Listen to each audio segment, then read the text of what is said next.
একসময় ধূমপান করা যেন এক ধরনের পাপ ছিল। ও খোদা, সিগারেট! বাসায় জানলে মেরেই ফেলবে। সেই কথাগুলো বোধহয় এখন আর শুনতে পাওয়া যায় না। যে হারে নতুন প্রজন্ম ধূমপানে আসক্ত হয়ে পড়ছে তা সত্যি উদ্বেগজনক। জরিপে দেখা গেছে বাংলাদেশে পুরুষের পাশাপাশি বেড়েছে নারী ধূমপায়ীর হারও। বিশেষ করে উঠতি বয়সী তরুণ তরুণীরা ধূমপানে আসক্ত হয়ে পড়ছে। অনেকে ছাড়ি ছাড়ি করেও ছাড়তে পারছেন না। ধূমপান ত্যাগের ক্ষেত্রে সফলতার হার খুবই নগণ্য বলা চলে। ধূমপানে আসক্তির পেছনে নানা কারণ থাকে। এসব কারণ নিয়েই আজকের আমাদের আয়োজন। সময় কাটানো। বর্তমানে শিশুদের খেলার মাঠ নেই বললেই চলে, নেই সুস্থ বিনোদনের জায়গা। কিন্তু পড়ালেখার পাশাপাশি তাদের শারীরিক ও মানসিক বিনোদনের তো প্রয়োজন। আজ থেকে 15-20 বছর আগেও একটা কিশোর সকালে স্কুলে বা কলেজে যেত। সেখানে থেকে বাড়িতে ফিরে গোসল খাওয়া সেরে একটু বিশ্রাম বা গৃহশিক্ষিকার কাছে পড়া, বিকাল হলে ব্যাট বল হাতে নিয়ে মাঠে ছুটত। সন্ধ্যা হলেই বাড়িতে ফিরতে হতো। এরপর বাড়ির কাজ শেষ করে খাওয়া দাওয়ার পর টিভি দেখা বা ঘুম। শুরু হতো আরেকটা দিন। এখন খেলাধুলার ব্যবস্থা না থাকায় ছেলেমেয়েরা আড্ডা, মোবাইল বা কম্পিউটার গেমস, সিনেমা দেখা, সামাজিক যোগাযোগ মাধ্যমে সময় পার করে দেয়। আর এই অলস আড্ডায় কখন যে সিগারেট এসে ঢুকে পড়ে তা হয়তো ওই কিশোর নিজেই বুঝতে পারে না। বাসা থেকে যদি কেউ ছোটবেলা থেকে দেখে আসে তার বাবা অথবা মা ধূমপান করে, তার ধূমপান করতে কোনো প্রকার দ্বিধাবোধ থাকে না। শুধু বাবা মাই নয়, পরিবারের যে কোনো ব্যক্তির কাছ থেকে এটা আসতে পারে। অনেক সময় বাবার পকেট থেকেও সিগারেট চুরি করতে পিছু পা হয় না সন্তান। সাথে সাথে মৃত্যু হয় না। ধূমপানে মৃত্যু নিশ্চিত জেনেও মানুষ ধূমপান করেই যাচ্ছে। কিন্তু কেন?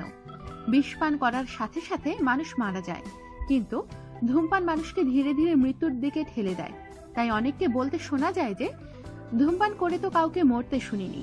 আসলে ধূমপান করার কারণে অসুস্থ হয়ে কতজন হাসপাতালে গেল সেই খোঁজ কে রাখে? আর অসুখ তো আর বলে কয়ে আসে না। রোগটা ধূমপানের কারণেই হয়েছে। আর যেহেতু তাৎক্ষণিক দৃশ্যমান ক্ষতি নেই, তাই ধূমপানকে তেমন কোনো বিষয় মনে করছে না নতুন প্রজন্ম। জড়িয়ে পড়ছে ধূমপান চক্র। মানসিক চাপ। প্রতিদ্বন্দ্বিতার এই যুগে সবাইকে নাম্বার 1 হতে হবে।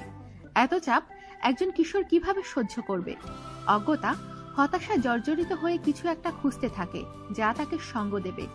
আর এই সময় কোনো বিপজ্জনক বন্ধুর সংস্পর্শে সে ধূমপানের প্রতি আসক্ত হয়ে পড়ে। ধূমপানের মাধ্যমে নিজেকে মানসিক চাপ থেকে দূরে রাখতে চায়। অল্প বয়স।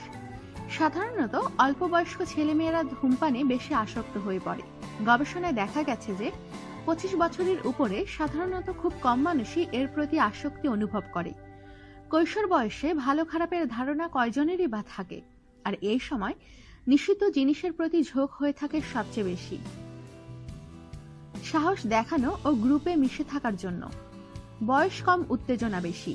কেউ বলল পারিস খেতে, পারলে দে এক টান, আর অমনি সাহস দেখানোর জন্য সিগারেটটি হাতে নিয়ে দিল এক টান। ওই যে শুরু, আর পিছপা হতে পারে না। বিজ্ঞাপন, নাটক বা সিনেমা দেখে। বিভিন্ন বিজ্ঞাপন, নাটক এবং সিনেমাতে ধূমপানকে এমনভাবে প্রচার করা হয় যেন এটি খুবই স্বাভাবিক একটা কাজ। সিনেমার নায়ক যখন ধূমপান করছে আর শত শত ভিলেনকে মেরে তাড়িয়ে দিচ্ছে, তখন আপনার সন্তান নায়কের ভালো দিকগুলোর সাথে সাথে ধূমপান করাকেও স্বাভাবিক মনে করতে থাকবে। শখ। বিভিন্ন সময় মানুষ শখের বশে ধূমপান করে। ধরুন আপনার বন্ধুদের মধ্যে সবাই সিগারেট খায়, কিন্তু আপনি খান না। একদিন শখের বশে আপনি একটি সিগারেট খেয়েই দেখলেন, ভাবলেন ব্যাস আর না, কিন্তু এতে আপনার যে বাধাটা ছিল সেটা কেটে যাবে। ফলে পরে এমন সুযোগ পেলেই তা হাতছাড়া করতে চাইবেন না। প্রথম দিকে সিগারেটের তিক্ত স্বাদ আপনাকে একরকমই বোধ হবে। ভাববেন এটা খেলে কিছু হবে না, আর খাবো না। কিন্তু নিকোটিনের প্রভাব আপনার শরীরে বিস্তার করা শুরু করবে। কিছুদিনের মধ্যেই আপনার আরো একটি সিগারেট খাওয়ার ইচ্ছা জাগ্রত হবে। এভাবে একদিনের শখ সারা জীবনের আসক্তিতে পরিণত হতে পারে। ফলে ধূমপানের জন্য প্রতি মাসে একটা বাজেট তো রাখতেই হবে। পাশাপাশি হাসপাতালের জন্য কিছু জমা করা বাধ্যতামূলক হয়ে যাবে। কারণ এটা শুধু আপনার ক্যান্সারের ঝুঁকি বাড়াবে না, ব্লাড প্রেশার, চোখের অসুখ, ডায়াবেটিস সহ নানা রোগ শরীরে বাসা বাঁধতে সুযোগ করে দেবে। আমাদের সাথেই থাকুন, সাবস্ক্রাইব করুন।